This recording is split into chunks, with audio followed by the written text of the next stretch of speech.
ดวงกมลที่ร้องกรวนครวญเพรียก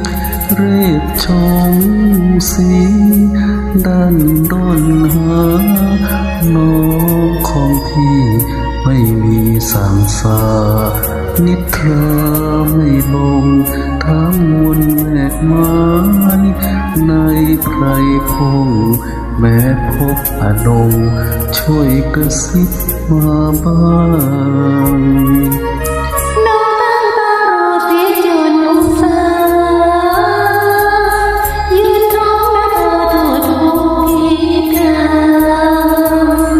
จนแสงรังไรฟ้าใกล้จะสางไม่พบน้องนางที่เฝ้าระดีน้องแลชะเง้อละเมอเหลือดีไรเงาพี่หรือดีมนมองร้องไห้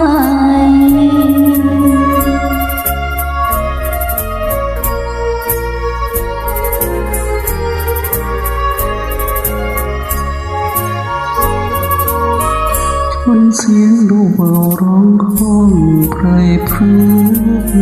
พี่นึกว่าเธอเผลอเรียกร้องไปคืนนี้ดวงดาวไม่ว่างไม่ใส